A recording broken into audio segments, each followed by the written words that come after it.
1970s, the word lifestyle didn't really exist.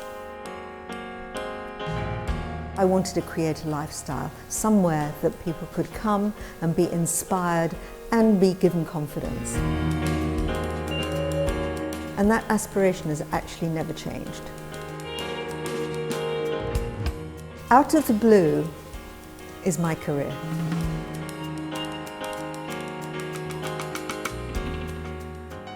We had to go back to the beginning, looking at all our archives, which, thank goodness, we kept. Just all these different years of feelings and efforts and challenges, and all sort of on this table.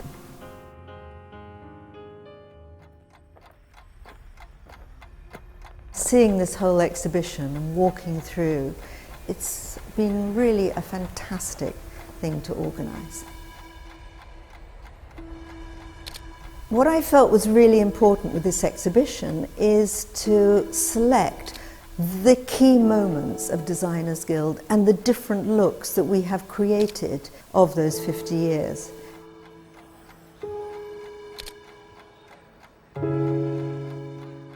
This first collection was called Village.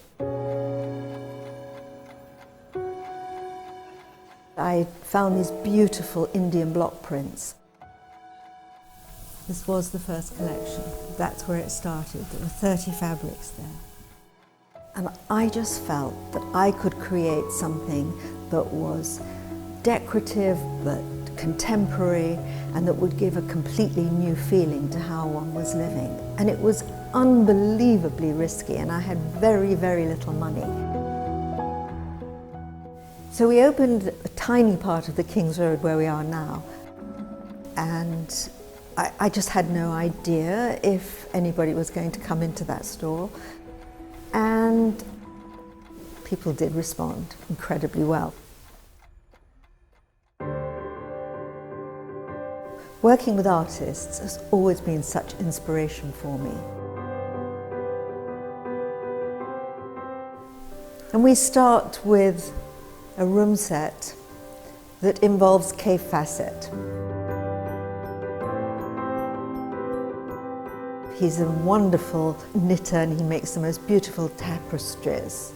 I actually went to buy a sweater of Cave, and I went into his apartment and I saw the painting that's here on the wall, which was a pot of geranium leaves. And I didn't see the painting, I saw the fabric in it. And so started a really important relationship. I then started working with the artist Lillian Delavorius.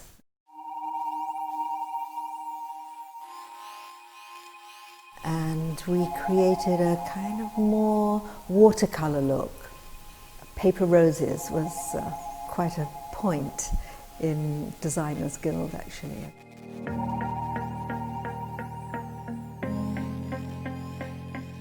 Then I felt the need to start my own design studio.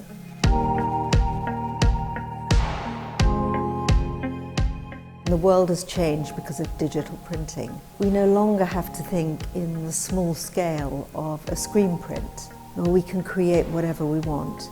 And what I really love about digital printing is that it's absolutely faithful to the original.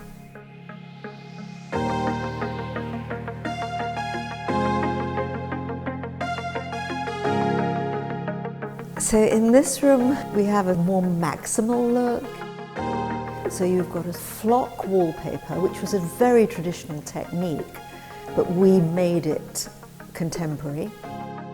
We were the first company, I really do think, to create contemporary cut velvet. So you get the sort of antiquity, but then you get the modernity. I've always used that eclectic mix as part of the lifestyle.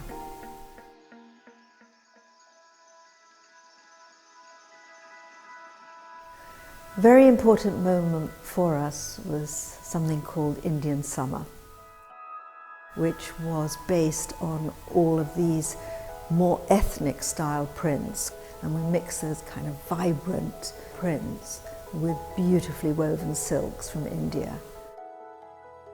And people were very wary of using Indian fabric because they thought it had a bad reputation. And we sort of made it something special, I think. Just gorgeous, these orissa checks and stripes.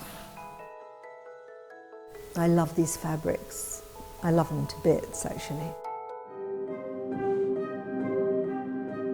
Geometric, really important part of Designers Guild's vocabulary.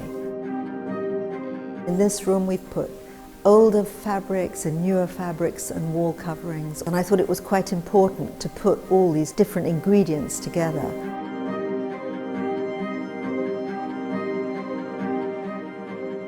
Right from the very beginning, I've always used pattern and plain together. It's always been a very important part of the language. Not only is there a mixture of textile, but there's a mixture of wooden floor, the carpet. The whole look is a more eclectic look, but it's all to do with texture, pattern and plain. Creating this exhibition out of the blue has been the most intoxicating, thought-provoking experience. What I'm hoping is that when people come here and walk through the exhibition, they really are inspired